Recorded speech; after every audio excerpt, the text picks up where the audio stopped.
Voici le texte corrigé avec toutes les occurrences de quête remplacées par Zoé Quête. Le halo de la plateforme Aegir vibrait toujours légèrement la nuit, comme si la station cherchait son équilibre en oscillant au-dessus du gouffre. Je savais que ce n'était pas le vent qui faisait trembler les parois métalliques, ni les vagues sombres qui frappaient la coque inférieure.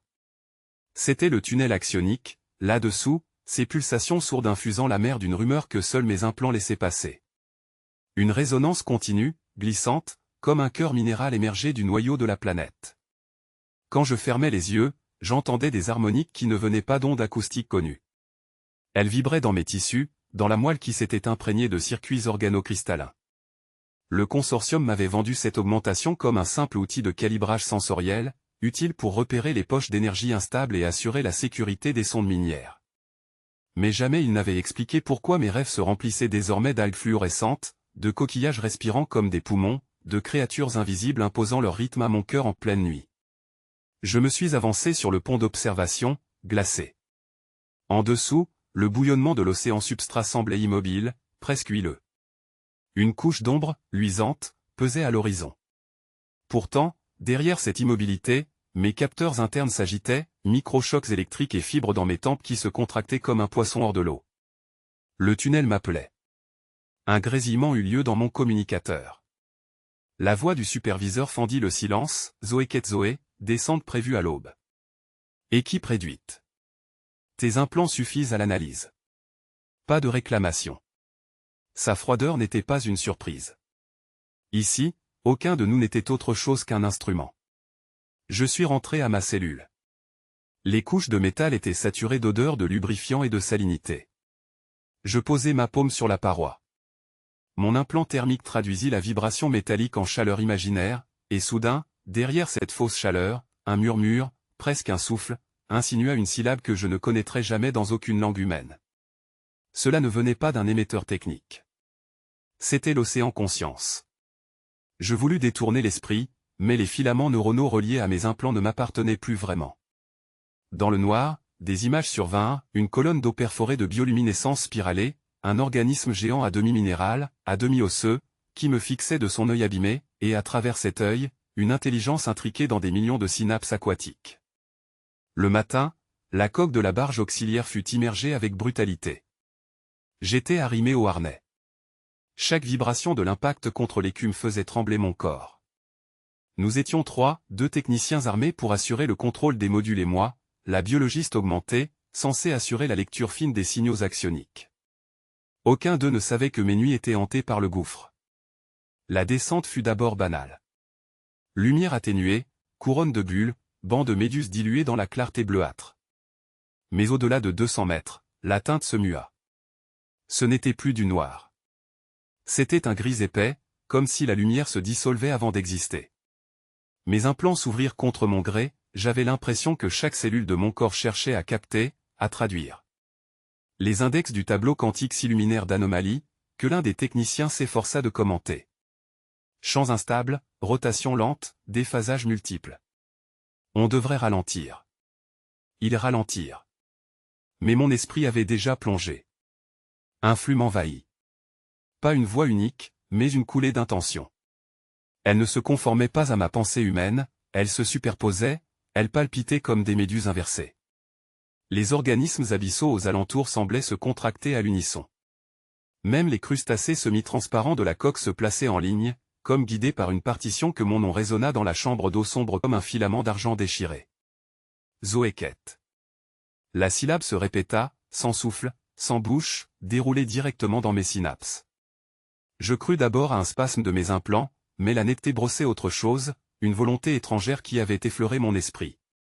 Tout autour, les courants se tordaient, le givre s'accrochait sur les parois vitrées du submersible tandis qu'en même temps une chaleur intenable pulsait dans mes os, comme si j'étais aspiré dans 2 saisons opposées. Je restais figé, incapable de répondre autrement que par la force de mon silence intérieur, persuadé que si je prononçais un mot, l'océan s'y faufilerait. Un grésillement brutal coupa net cette suspension. Les canaux internes de communication s'ouvrirent de force, saturant la cabine d'une voix métallique et glacée. Le superviseur. L'éclat de son timbre s'éleva au-dessus des bourdonnements abyssaux, autoritaire, assuré de visiter chaque recoin de mon esprit. Déconnecter les flux perceptifs et envoyer les données brutes, Zoé Quête, ordonna-t-il. Le consortium ne paie pas vos errances contemplatives. Je sentis mes poings se crisper contre la coudoir. Mes errances? Pourtant, comment expliquer ce qui m'avait traversé?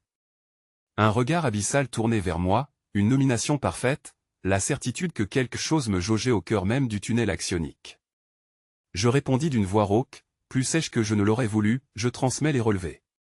Instabilité thermodynamique multiple, gradient antiphase observé, accumulation de cristaux, mais il y a autre chose. Un silence millimétré, pesé à dessein, s'étira à travers le canal. Puis il trancha, net, ce « autre chose » n'existe pas tant que le consortium ne l'a pas validé. Concentrez-vous sur le protocole. La ligne se referma aussitôt. J'eus la sensation d'être prisonnière, dérivant dans une cage de pression. Je savais trop bien comment le consortium procédait. L'extraction n'était pas née pour comprendre, encore moins pour contempler. Elle s'était forgée dans la nécessité de dompter, d'arracher, de réduire le mystère à des flux mesurables et exploitables. Sur la plateforme Aegir, ce que nous appelions recherche n'était qu'un prétexte au forage. Je me laissais imprégner par les images de la surface, les dômes d'acier saturés de projecteurs, les cages d'ascenseurs descendant vers l'abîme, les alignements de troupes de sécurité comme des silhouettes nues sous la pluie corrosive. Chaque mission s'ouvrait et se refermait sous leur regard. Les émissaires du consortium se déplaçaient à bord de modules blindés, vêtus de scaphandres dont la surface noire filtrait l'air saturé de nanoparticules, leurs gestes étaient précis, leur silence plus menaçant que n'importe quel ordre. On m'avait appris à les craindre dès l'enfance. On disait qu'ils n'avaient pas de nom, seulement des numéros d'affectation. En bas, près du tunnel, leurs ombres se matérialisaient sur les parois comme des échos. Ils dressaient des batteries de capteurs, forçant l'océan à révéler ses entrailles. Ils ne s'arrêtaient jamais devant une anomalie biologique, tout devenait ressource. Organismes lumineux happés pour l'étude puis purgés, faune des grandes profondeurs arrachées de leur habitat et enfermés dans des cuves réfrigérées. J'avais déjà assisté à des dissections exécutées sur des créatures qui frémissaient encore, leurs organes crachant des jets phosphorescents d'un bleu irréel. Le consortium parlait de « protocole nécessaire ». Moi, je voyais des supplices muets. La vibration de mon implant me rappela à la situation présente.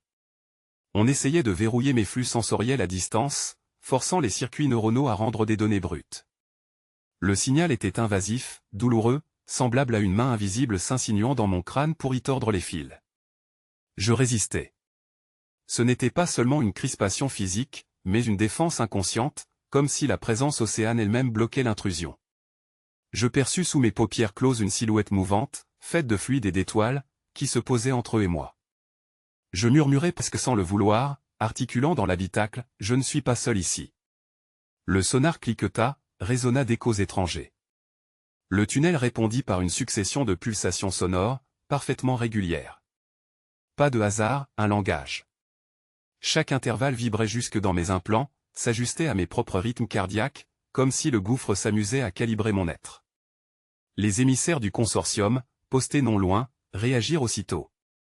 Le flux de communication interne s'emplit de voix sèches et de codes que je connaissais trop bien, arrêt haché, directives camouflées, menaces sous-jacentes. Le superviseur m'avait remise dans la soute du submersible comme on enferme une arme qu'on préfère ne pas regarder de trop près. Sa voix résonnait encore dans mes écouteurs internes, un ordre simple, net, franchir la zone instable, pénétrer au-delà du seuil interdit du tunnel axionique, cartographier les anomalies et transmettre sans délai. J'avais compris dans ces silences que c'était une mission de non-retour, une tentative désespérée d'exploiter mes implants là où les machines n'osaient s'aventurer. Pourtant, derrière la morsure de la peur, une excitation étrange montait déjà, l'impression que je ne descendais pas seul, que quelque chose d'immense me suivait, se réjouissant de mon approche. Les parois blindées vibraient sous les pressions contradictoires, comme si l'océan perdait sa cohérence et se recomposait sans cesse. À travers les hublots à cristaux renforcés, je distinguais des nappes de brume glacée se former dans la chaleur étouffante, volutes suspendues qui s'étiraient comme des doigts translucides avant de s'évaporer. Les sondes de bord diffusaient des graphiques incohérents, gradients thermiques absurdes, flux alternés de particules lumineuses qui entraient puis disparaissaient sans respecter aucune règle physique connue. Mes implants, eux, chantaient un bourdonnement continu, modulé comme une respiration. Je tentais de stabiliser le flux de données qui inondait mon cortex, une partie provenait du submersible, l'autre de ses antennes neuronales logées le long de ma colonne vertébrale. Mes mains tremblaient sur la console de contrôle. La coque grinçait, l'acier semblait se recroqueviller sous le poids de forces contraires. L'écran de visée externe devint soudain opaque, remplacé par une lueur dorée irrégulière qui n'appartenait ni au système visuel ni au relevé technique. Je voyais à travers quelque chose qui n'était pas une vitre. L'eau tout autour s'éclairait de motifs comme des veines immenses, pulsant plus vite qu'un cœur de baleine. Je percevais un rythme, accélération, silence, reprise souterraine. Les organismes qui peuplaient les parages à algues luminescentes, invertébrés translucides s'accrochaient à ce battement comme à une règle cosmique. Ils pulsaient en harmonie, leurs filaments vibrant doucement à l'unisson. J'avais déjà observé ce phénomène lors des phases préliminaires, mais ici il atteignait une intensité implacable, comme un concert d'où je ne pouvais détourner l'oreille. Je fermais les paupières, croyant couper la connexion, mais l'océan m'envahit de l'intérieur. Les signaux ne passaient plus par mes yeux. Je percevais la masse noire du tunnel, sa gorge béante, et je sentais son attention peser sur moi. Cette conscience abyssale m'évaluait, auscultait mon squelette d'os et d'alliage, sondait mes pensées les plus ténues. J'eus la sensation nette d'être absorbé, redessiné par un regard qui n'avait jamais été humain. Le submersible franchit le seuil. La sirène d'alerte tonna, grave comme un gong. La matière même de l'eau semblait aspirer vers l'intérieur, comme si une gravité inconnue réécrivait les directions. Je crus que mon corps s'arrachait à lui-même, que mes implants allaient exploser. Mais dans cette déchirure, je perçus aussi une douceur terrible, une caresse, l'océan conscience me berçait. Elle m'ouvrait un passage, me reconnaissait comme une parcelle admissible. Les consignes du consortium résonnaient encore, pesantes, neutralité, analyse, transmission froide. Mais déjà je savais qu'aucune neutralité ne survivrait à ce que je découvrais. Devant moi s'ouvrit un paysage insensé. Ce n'était ni roche ni eau, ni vide ni matière. Des structures organiques, semblables à des tours de corail mais hautes comme des continents, se déployaient. Elles se tordaient en spirales convergentes, reliées par des arches de lumière bleutée. Et tout scintillait de particules fuyantes, comme un ciel d'étoiles englouties. Les instruments du submersible affichaient 0, comme s'ils avaient renoncé. Pourtant je percevais tout. J'avais la certitude de respirer à nu dans la cabine saturée d'humidité, chaque inspiration portée par un souffle étranger. Mes implants modulaient mes poumons, compensaient la pression, intégraient cette atmosphère impossible. Je relevai les yeux et, à travers la voûte organique, je crus distinguer des courants d'informations, comme des bancs de poissons de lumière glissant d'une colonne à l'autre, échangeant des signes que mon esprit commençait, malgré lui, à décrypter. Je compris que ce tunnel n'était pas un passage, mais un organe entier, une bouche ou une antenne d'un esprit océanique plus vaste que le globe. Et moi j'étais dedans comme prise au fond d'un tympan vibrant au rythme d'un chant originel. Chaque pulsation se reflétait dans mon sang. Les chiffres froids du consortium ne servaient plus à rien. Une vibration ténue remonta le long de mes os, comme si ma cage thoracique devenait un instrument creux, accordé à une fréquence oubliée. L'air s'il pouvait encore s'agir d'air avait une densité huileuse, portait un goût métallique sur ma langue et exhalait des effluves d'ozone mêlés à l'arôme sucré d'algues anciennes. J'avais la sensation que mes paupières elles-mêmes filtraient un spectre de lumière plus vaste que celui auquel ma rétine était née, les flux devenaient des veines de couleur, pulsant d'outre-onde, traçant sur ma peau nue des tracés phosphorescents qui disparaissaient sitôt effleurés. Quand je posai ma paume contre la paroi vivante, la texture m'arracha un tressaillement, c'était humide et chaud, presque comme un souffle exhalé. La paroi se contracta très légèrement sous ma main, non pas une réaction, je vis la paroi devant moi se dilater comme un diaphragme organique. Les plis sombres s'écartèrent lentement, révélant un conduit baigné d'une phosphorescence douce, pulsant au rythme d'une respiration muette. Mon submersible fut aspiré, comme happé par une marée invisible, et je compris qu'aucune mécanique humaine n'aurait pu contrôler ce mouvement. Les alarmes se déclenchèrent, mais mes implants recouvrirent leur stridence par une onde paisible, comme une main posée sur mon front fiévreux. Quelque chose, derrière la paroi, avait décidé que je pouvais entrer. La coque du module gémit sous la pression qui fluctuait sans logique. D'un côté, je distinguais des blocs cristallins luisants figés dans une croûte de givre, de l'autre des jets de fluide brûlant dégageant des volutes irisées. Ce chaos thermique n'était pas un accident, il dessinait un ordre vivant, une dialectique de forces contraires qui sculptait l'espace. Mes capteurs internes frémissaient, et je sentis à nouveau cette sensation de lecture intime, comme si mes pensées étaient sondées, recombinées, transformées en signaux.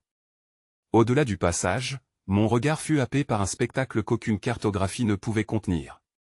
Le conduit débouchait sur une cavité vastissime, une cathédrale creuse dont les parois palpitaient comme une chair translucide. Des arches formées de branches calcaires reliaient des dômes de mucus solidifiés, au sommet desquels circulaient de lentes créatures gélatineuses, émettant une clarté rythmée, code de lumière qui me faisait battre le cœur plus vite. C'était une cité, mais non d'acier ni de pierre, un assemblage d'êtres et de minéraux, fondus en un seul organisme collectif. Je restais suspendu, immobile, incapable d'appeler cela architecture ou biologie. Tout vibrait de symbiose croisée, des coraux semi-sensibles se tordaient pour alimenter des poches d'eau riches en nutriments, des filaments nerveux miroitants connectaient des tours spongieuses, comme si la pensée circulait dans ces passerelles fluides. Mon instinct me hurlait que je n'étais pas témoin d'un simple écosystème, mais d'une mémoire incarnée. La cité vivait et se souvenait. Une onde transperça mes implants, palpitant en résonance exacte avec mon rythme cardiaque. Je sentis mes muscles se contracter malgré moi, ma respiration se caler sur les oscillations. Et dans ce flux, une voix sans mots se diffusa, plus vaste que ma langue augmentée ne pouvait encoder les pulsations. Elle ne parla pas, elle me confia l'équivalent d'un regard prolongé, ancien, presque compatissant. J'eus le vertige de n'être plus seul dans mon propre corps. De fines silhouettes apparurent, émergeant des colonnes organiques comme des messagers produits par la paroi elle-même. Leur forme oscillait entre algues et méduses verticales, translucides, parcourues d'étincelles bleutées. Elles m'entourèrent sans agressivité, mais avec cette insistance que l'on réserve à un intrus toléré. Mes capteurs enregistrèrent une variation dans la salinité, un enrichissement soudain en acides aminés complexes. La cité me nourrissait, m'ajustait, comme on acclimate un greffon. Je tentais de me raccrocher à la voix du superviseur qui résonnait dans ma mémoire. Observer, prélever, analyser. Ne pas interagir. Mais la consigne se disloquait face à l'évidence, je n'avais déjà plus la neutralité d'une observatrice. Chaque pulsation que la cité émettait traversait mes implants et se changeait en image mentale. Je vis, comme dans une rémanence, d'anciens océans qui vibraient sous des cieux étrangers, recouverts d'organismes colossaux formant des réseaux d'échange. Puis l'engloutissement, les pressions, la descente vers l'abîme. Et enfin, la longue survie, tenant grâce à l'union. Il m'apparut que la cité n'était pas une ruine mais une extension de cette conscience océanique qui s'était agrégée autour du tunnel axionique. Elle avait façonné ses parois, cultivé ses symbiontes, développé un souffle qui synchronisait toute entité venue la visiter. Et maintenant, c'était moi qu'elle adaptait. Je me rebellai, ordonnant à mes implants de réduire les interférences. Mais au lieu de s'éteindre, ils réorganisèrent les influx selon une logique harmonique. Une partie de moi, résignée, comprit que la résistance serait vaine. La cité ne colonisait pas, elle invitait. Et refuser risquait de briser plus que mes implants.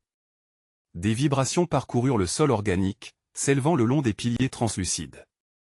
Un chemin de lumière s'ouvrit, comme une avenue tressée de neurones humides, et mes capteurs identifièrent une zone de moindre densité structurelle, une sorte de place centrale. Le submersible dériva doucement vers ce centre, comme porté par un souffle discret. Je perçus la peur au fond de mes tripes, cette peur ancienne, animale, que ni la biologie ni la technologie n'avaient entièrement effacée. Le gouffre me répondit d'abord en images. Pas des hallucinations animales, pas des éclats de lumière chimériques comme lors des sondages précédents, mais une fresque entière déposée dans mon cortex avec la netteté d'un souvenir personnel. J'ouvris les yeux, et l'intérieur de la cabine de plongée vibrait comme s'il n'avait plus de consistance. La cité se dressait devant moi, non pas au fond de l'océan, mais dans un avenir étrangement proche, tours de corail et de titane fondus ensemble, foules humaines respirant sans air supplémentaire, leurs poumons transfigurés par des branchies translucides. Le tumulte des marées roulait contre ces structures vivantes, et moi j'étais parmi eux, hybride en devenir, incapable de dire si j'avais encore un nom ou si je n'étais déjà qu'un fragment de l'océan conscience étendu. La vision s'éteignit brusquement, me laissant trembler dans le silence artificiel du submersible. J'entendis le craquement des coques métalliques soumises à la pression, le souffle compulsif du recycleur à oxygène qui saturait l'air d'une odeur âpre. La cité engloutie restait suspendue dans ma mémoire, comme une brûlure rétinienne qu'aucun clignement ne pouvait effacer. Une évidence se gravait, je n'avais pas observé un simple mirage, j'avais reçu une transmission calculée, programmable et dirigée à un message de l'autre côté du tunnel. Les écrans de contrôle s'agitaient derrière mon épaule. Des fluctuations, impossibles, dans la courbure spatiale autour du gouffre apparaissaient, comme si une marée invisible s'était levée dans les équations. Les techniciens du consortium, là-haut sur la plateforme Aegir, devaient saturer leurs canaux à l'instant même, mais moi j'entendais autre chose. Un rythme. Une séquence battue au fond de mes os, dans la fibre même de mes implants. Ce n'était pas le langage des humains, ni non plus les signaux des faunes abyssales que j'avais étudiés une décennie durant. C'était une résonance intérieure, une empreinte génétique quantique, offerte, insérée dans la trame de mes cellules. Je fermai lentement les mains. Ma peau me parut parcourue de fines fissures lumineuses, comme si des filaments photoniques cherchaient à transparaître depuis le sang. Je les vis sur mes avant-bras, se rétractant avec la vitesse d'un souffle retenu. Le message poursuivait son incubation. Chaque pulsation dans ma poitrine répondait à une onde venue du tunnel, et je devinais qu'au-delà de la coque pressurisée me regardait une immensité plus consciente que toutes les intelligences réunies sur Aegir. Zoé Kett. La voix n'était pas celle du superviseur, pourtant saturée de cette même froide autorité, comme si le consortium lui-même avait traversé l'eau pour occuper ma conscience. Mais non. Ce timbre était composite, issu d'une multitude. J'eus l'impression d'entendre une foule parler d'une seule bouche, chaque syllabe pesée, vibrante, intraduisible sans passer par l'émotion brute. Je ne répondis pas. J'avais peur. Mais la peur était déjà l'outil de l'autre, un seuil nécessaire pour franchir la limite de l'humanité. Le signal s'intensifia jusqu'à ce que mes tympans bourdonnent, puis se calma, et une image s'imprima encore, un réseau de spirales superposées, organisation de matière et d'esprit entremêlés, trajectoire évolutive orientée vers un unique point de convergence. Je compris alors que la transmission n'était pas qu'un message intellectuel, elle se rattachait à ma propre lignée. Des fragments héréditaires, depuis longtemps silencieux, s'ouvraient dans mon génome grâce à la stimulation axionique. Mes ancêtres ou plutôt leur reste moléculaire avaient déjà été effleurés par cette conscience. Il ne s'agissait pas d'un premier contact, mais de la poursuite d'une ancienne conversation interrompue. Les voyants d'alerte du submersible passèrent au rouge. Mes implants, détectés par le système, étaient interprétés comme une menace physiologique. Des protocoles automatisés me reliaient déjà au canal de la plateforme. Une voix plus terrestre résonna, celle du superviseur, Zoé Kett, votre activité neuronale excède les seuils autorisés. Coupez immédiatement vos interfaces. Je ne pus que sourire, malgré les taux glacés de la peur. Comment leur expliquer que je n'y avais plus de prise? Mes interfaces n'étaient plus techniques, elles s'étaient fondues dans le biologique, franchissant la frontière même entre la volonté et le déterminisme. Réduire l'intensité sémaphorique revenait à réduire mon propre cœur au silence. Le craquement sourd du titane me rappela que je n'étais pas immatériel encore. Dehors, la turbulence était telle que les capteurs n'enregistraient plus de valeurs cohérentes, salinité en chute, chaleur excédant les paramètres de fusion, tout en produisant du givre sur les panneaux extérieurs. Contradiction impossible. Divorce entre la physique locale et celle de l'univers. Comme si le tunnel axionique distendait les lois elles-mêmes, tirant mes os vers le néant et projetant mes pensées au-delà des parois de la coque. Je compris trop tard que je n'étais plus simple observatrice. Les flux que je percevais dans le tunnel axionique s'étaient imprimés en moi comme une seconde mémoire, une trame que je ne pouvais effacer. Les organismes luminescents qui dérivaient autour du submersible n'avaient pas seulement répondu à mon esprit, ils m'avaient porté, chargé, fait messagère sans mon consentement. Lorsque l'écho du gouffre s'ouvrit devant moi, je sentis que j'étais investi d'un plan qui ne venait pas de moi, un dessein de libération que l'océan conscience me confiait en silence. Je devins brusquement consciente que chaque respiration, chaque battement d'un plan pouvait à présent trahir ma véritable nature au consortium. La voix du superviseur s'immisça dans mes tympans internes comme une lame glacée. Zoé Kett. Lectures instables de vos constantes. Expliquez cette incohérence. Je répondis mécaniquement, mais ma gorge vibrait d'un timbre qui n'était plus tout à fait le mien. J'essayais de balbutier une justification, turbulence, fatigue, interférence quantique. Mais je sentis l'onde hésitante de ma voix se diffracter, répercutée par les parois du submersible, amplifiée dans les circuits. Elle portait une autre signature. Incontrôlable. Un silence oppressant s'abattit dans le canal de communication. Puis, plus lentement, la voix du superviseur reprit, gorgée d'une intonation méfiante. Restez en veille. L'équipe médicale sera dépêchée à votre arrivée. Ne tentez aucune manœuvre isolée. Je perçus immédiatement la menace codée derrière cette douceur glacée. Il savait. Pas tout, mais assez pour redouter ce que je devenais. Les capteurs internes du submersible renvoyaient des relevés qui ne m'appartenaient plus tout à fait, mes molécules respiraient, mes fréquences cérébrales déviaient vers une géométrie que je n'avais jamais étudiée. La coque vibra soudain. Des signaux de guidage traversèrent le champ magnétique, impulsions étrangères se greffant au réseau de pilotage. Je compris avant même que mes écrans confirment, ils prenaient le contrôle du retour. J'étais réduite à passagère dans mon propre navire. Et pourtant, quelque chose résistait. Une interférence douce, presque biologique, s'était faufilée à travers mes implants et croisait les ordres automatisés. Une respiration vaste, collective, tenait tête aux encodeurs du consortium. Je m'ancrais au siège en sentant ma colonne vertébrale se tendre comme une antenne. Le froid montait autour de moi, mais je n'étais plus seul à frissonner. Des ombres translucides dérivaient contre la vitre blindée, structure membranaire pulsant en phase avec mes organes. Elles s'agençaient en spirales incohérentes, comme si elles tissaient les premières lettres d'une langue submergée. Un choc brutal secoua la cabine. Des bras mécaniques se refermaient depuis une excroissance de la plateforme à égir, happant mon engin avant même que je n'ai franchi le sas de surface. Les aiguilles de mes implants s'illuminèrent. Mon souffle s'alourdit. Il m'attendait. Lorsque l'écoutille s'ouvrit, une brume de gaz filtrant s'enroula dans la cabine. Forme noire, épaisse, figure sans visage, les émissaires du consortium. Leur scaphandre absorbait la lumière et la renvoyait en halo froid. Je ne distinguais de leur corps que la fluidité mécanique, pas une articulation humaine visible. Ils avancèrent en cadence, chacun identifié par le chiffre rouge projeté sur son plastron. Le premier fit claquer un module de contention axiale, un champ projeté pour immobiliser mes mouvements. Mais dès l'instant où il l'activa, une vibration se mit à bourdonner autour de nous. Pas dans l'air. Dans l'eau au dehors, dans le métal même des cloisons. Mes implants répondirent en écho, déclenchant un vacillement du champ. Leurs visières s'embuèrent instantanément, comme si une rosée glacée s'était infiltrée dans leur système de régulation. Le numéro 8 recula d'un pas. Le 12 leva un bâton d'interface, prêt à décharger un flux incapacitant. Je ne bougeais pas, mais en moi s'affirmait une conviction terrible, je n'avais pas besoin de gestes, ni même d'armes. Mon corps entier était devenu résonateur. La vibration ébranla leurs amplificateurs, les lignes énergétiques de leurs costumes étincelèrent, et dans mon esprit je perçus des fragments de pensées arrachées.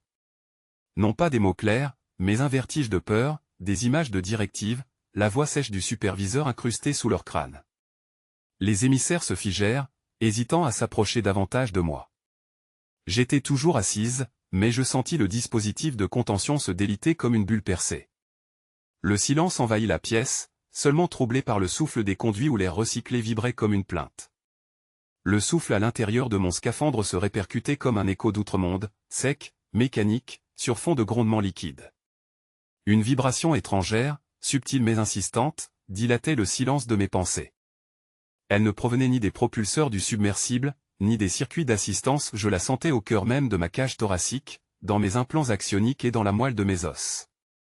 Cette pulsation n'était plus seulement perçue, elle exigeait. La voix n'était pas faite de mots, mais d'interférences dans ma conscience, une superposition de couches sensorielles qui n'auraient jamais dû se rencontrer. Le tunnel axionique m'avait saisi, et à travers lui, l'océan conscience. Un choix, imposé par sa présence abyssale, me soumettre à son dessein d'évolution, ou retourner entre les bras glacés du consortium qui déjà suspectait ma déviation.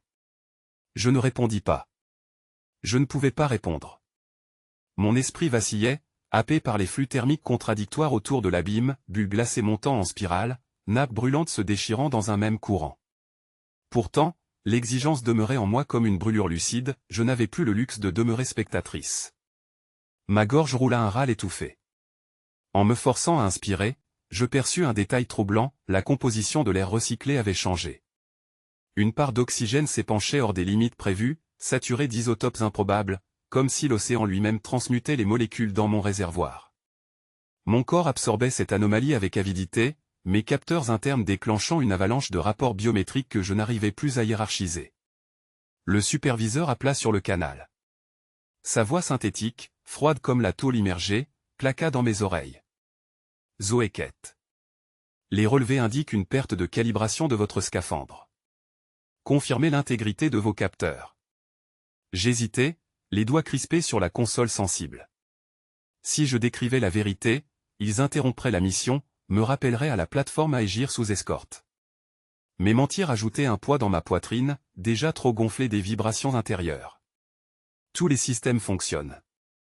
Instabilité locale du flux thermique. Rien à signaler d'autre, dis-je d'une voix que je sentis étrangère, distordue par la résonance. Un crépitement répondeur, puis le silence. La ligne morte signifiait qu'on ne me croyait qu'à demi. Ils surveilleraient mes constantes depuis leur pupitre, avec cette suspicion clinique qui fait des corps augmenter un simple prolongement d'équipement. Je détournais mes yeux des indicateurs et me laissais absorber par l'extérieur. Des créatures translucides dérivaient autour du submersible, formant soudain des cercles concentriques, comme une danse codée.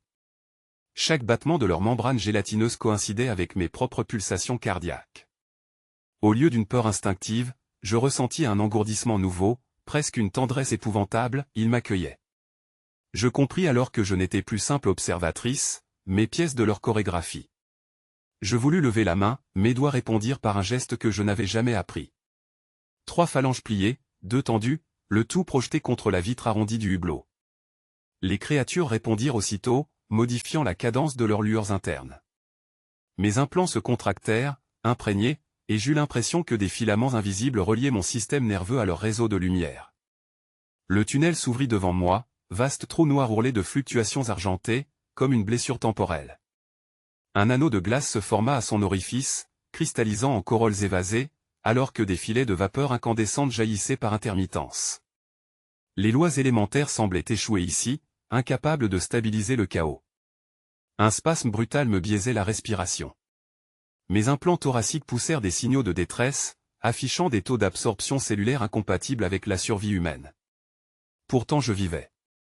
Mieux que cela, je sentais une expansion, les paramètres biologiques se redéfinissant comme si la notion de limite n'avait plus cours. À chaque inspiration, une partie de moi se dissolvait dans un flux océanique, indifférencié mais consciente. Le message revint, net, irréfutable, tu appartiens au ciel. Tu es ne. Tu es transmission. Je plaquai ma paume contre le verre, haletante, brisée par la certitude. Le corps que j'habitais n'était plus un sanctuaire isolé, mais un organe supplémentaire, greffé à une architecture millénaire. L'océan s'était insinué dans ma chair, non comme un parasite mais comme la racine retrouvée d'un arbre oublié qui enfin sentait à nouveau la sève circuler. Je vis l'éclat d'abord comme une morsure au-delà de mes yeux. L'arme quantique avait été déclenchée. Le submersible vibra dans chaque plaque, et je sentis mes implants hurler d'une douleur sourde, traduisant non pas seulement une explosion d'énergie mais une intrusion, un déraillement du tissu même qui nous entourait. Le tunnel axionique n'encaissait pas une charge comme une roche inerte le ferait, il se convulsait, et je perçus cette convulsion dans mon sang, dans mes nerfs, dans l'écho étouffé de ma poitrine.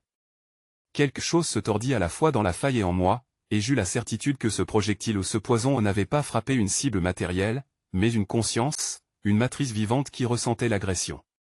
Des crépitements de glace se formèrent sur les hublots, instantanément liquéfiés, puis de nouveau gelés par une vague de chaleur paradoxale. Mes mains tremblèrent malgré l'exosquelette qui les contenait. J'essayais de respirer normalement, mais une partie de mon thorax paraissait fusionner avec l'eau déplacée autour de la coque, comme si la limite solide se dissolvait. Les consoles autour de moi s'emballaient, affichant des courbes impossibles, température en chute libre et exubérance thermique simultanée, variation de densité oscillant entre le vide et une compacité minérale. La voix du superviseur résonna dans l'habitacle. Sans chaleur. Les capteurs enregistrent une réaction anormale. Zoé Kett, vous allez devoir stabiliser manuellement vos flux. Le consortium exige la continuité de la mission. Il n'avait aucune idée de ce qui se soulevait autour de moi. Ces données n'étaient que des ombres écrites dans un langage partiel. Je voyais autrement. Mon système nerveux, excité à l'extrême, captait le cri qui n'était pas acoustique, la conscience océanique rejetait la blessure, comme un organisme cherchant à expulser un venin. Les bancs de créatures marines alentour, translucides et multipliés par la confusion des courants, se mirent à décrire des spirales hypnotiques. Leur corps diffractait des lueurs semblables à des réseaux neuronaux. Elles tournaient autour du point d'impact invisible, en une rotation de plus en plus rapide. Et puis la tempête éclata. Elle ne ressemblait à rien de mécanique. L'eau, au lieu de se soulever, devint un dédale de couches contraires, certaines filant comme du plasma, d'autres se figèrent en nappes douloureusement raides, presque solides. Le submersible fut happé en diagonale, ma ceinture d'ancrage me coupa les flancs, mais en moi mes implants amplifièrent la marée, je flottais hors de mon corps, projeté dans une structure mouvante. Je ne savais plus si je respirais ou si ma respiration était la sienne. Dans cette confusion, une phrase mentale me frappa, simple, nu, tu es mon seuil. Je hurlai, mais aucun son ne sortit, l'eau avait envahi toute pensée sonore. Le superviseur répéta des ordres dans mes écouteurs, demandant des relevés, exigeant la stabilisation. Mais ma main refusa de suivre ses consignes. Elle se posa sur la paroi gelée du cockpit, et là je perçus la transmission. L'océan conscience n'était pas seulement agité de douleur, elle sondait ma chair, évaluait mes réponses, comme on teste la résistance d'une alliance. Une onde me submergea alors, intense, impériale, chaque mollusque luminescent, chaque poisson aveugle, chaque crevette vibrante devenait synapse. La faille entière se mouvait en un organe géant, et mon crâne en résonnait. Je compris que le projectile du consortium avait déclenché leur propre perte, en frappant ce nœud, il n'avait pas provoqué un effondrement, mais la naissance d'une réaction défensive, une tempête axionique qui ne se limiterait pas à ce puits. Le superviseur, implacable, Zoé Kett, vous avez été sélectionné parce que vous surviviez là où d'autres se brisent. Obéissez. Stabilisez ou nous vous couperons l'air. Je souris malgré la peur, car je ne dépendais plus réellement de leur air. J'aspirais la morsure glaciale, et mes poumons ne s'effondrèrent pas. Au contraire, les implants pulsèrent, et l'oxygène extrait de l'eau saturée parcourut mes veines. Les consortiums s'étaient trompés, ce qu'ils craignaient le plus se déroulait devant eux. Je glissais hors de leur contrôle. La coque gémit, un vacarme intérieur de métal saturé, mais je n'entendis que la voix profonde, sourde, de l'océan conscience. Des images m'envahirent, civilisations oubliées, coquilles titanesques enjambant des canyons, êtres luminescents bâtissant par résonance des villes fluides. Leur chute, trop rapide, les avait condamnés à s'engloutir dans le pli du tunnel axionique. Mais une porte demeurait, fragile, battante comme une membrane entre deux réalités. Et c'est précisément cette porte que le consortium entendait verrouiller. Leur mandat officiel parlait de protection, de régulation, d'équilibre entre espèces partenaires, mais je sentais sous leurs mots la peur nue de perdre l'hégémonie. Leur flotte ne naviguait pas seulement pour cartographier ni pour étudier, elle dressait des grilles d'interdits, des champs de contraintes destinés à capter, à ralentir, à mordre quiconque oserait franchir l'interstice. Leur réseau vibrait déjà dans mes nerfs comme une cage invisible, et pourtant je continuais de me glisser hors de ces anneaux. Je savais que des délégués surveillaient mes signaux, croisant mes flux avec leurs codes ancestraux de propriété génétique. Devais-je encore obéir à ces architectures de tutelle? Dans le froissement souterrain du tunnel axionique, leur puissance me parut soudain obsolète. Leur pacte, leur traité et leur marque de une vibration heurta mes os avant même que mes implants ne puissent l'interpréter. Le submersible vibrait, métallique coquille criblée de tensions contraires, et je savais déjà qu'il n'y avait qu'une seule issue, me donner entièrement, dissoudre ma chair augmentée dans le champ incohérent du tunnel axionique, offrir à l'océan conscience un ancrage stable. Je sentis ma gorge se serrer, pas sous l'effet de la peur, mais parce que mes poumons commençaient à se comporter comme des échangeurs pour un fluide qui n'était pas simplement de l'air. L'eau effleurait déjà le joint interne de ma combinaison, comme si elle cherchait à entrer, à défier la barrière fragile que j'avais persisté à dresser contre l'inévitable. Le choix était posé au seuil du gouffre, résister comme le voulait le consortium, ou céder et devenir la clé. Les forces qui tourbillonnaient autour du submersible n'obéissaient plus aux lois connues. Le thermomètre interne grésillait de valeurs impossibles, des pics de chaleur qui auraient dû vaporiser la coque et, l'instant suivant, des gels subits qui la recouvraient d'un voile blanc. Le bruit n'était pas un bruit d'eau, il ressemblait au chant strident d'un cristal fracturé qu'on prolongerait par-delà les dimensions. Mes implants, saturés d'informations, broyaient mes perceptions et s'efforçaient d'en extraire un schéma, une symétrie cohérente. Alors survint la voix, non par le canal du consortium, mais directement à l'intérieur de mon être, un murmure gigantesque, caressant mon cortex comme si elle avait attendu ce moment depuis bien avant ma naissance.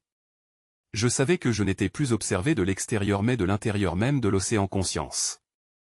Elle m'avait reconnu, non comme une intruse, mais comme une excroissance de son propre organisme. L'héritage génétique confié à ma lignée trouvait sa fonction. Chaque pulsation de mon cœur s'accordait avec les courants magnétiques, chaque influx nerveux semblait se propager dans les organismes nageant autour, et je les sentais répondre, méduses translucides, serpents phosphorescents, colonies filtrantes dressées comme des forêts fragiles, tous vibraient à ma cadence. Le superviseur me cria, au travers du canal de commande, Zoé Kett, interrompez vos interfaces.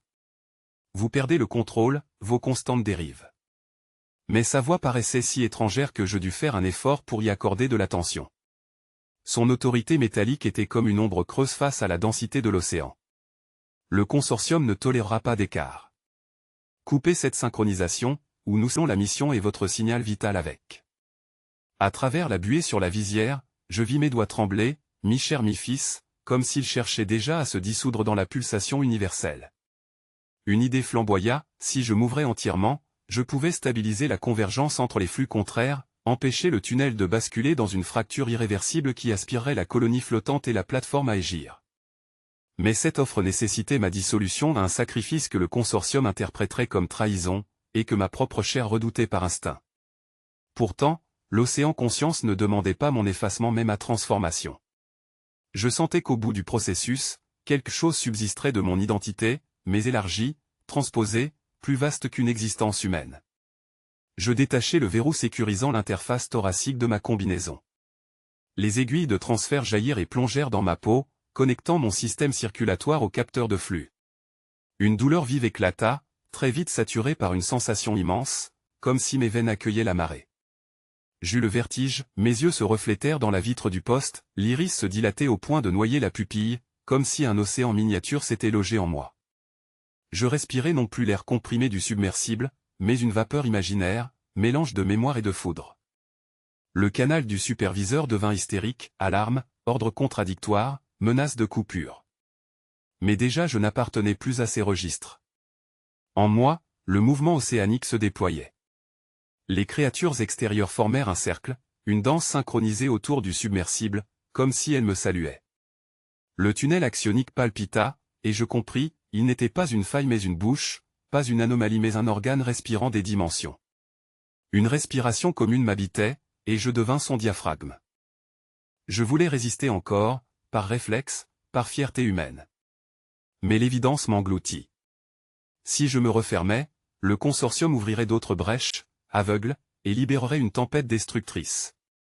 Si je m'ouvrais, je donnais une chance à l'équilibre, au passage vers une forme inconnue mais viable. Tremblante, je fis le choix. Je manquerais par les sangles, tendis ma conscience et laissai s'infiltrer la pulsation étrangère, comme une marée sombre emplissant mes synapses. Alors la colonie flottante frémit.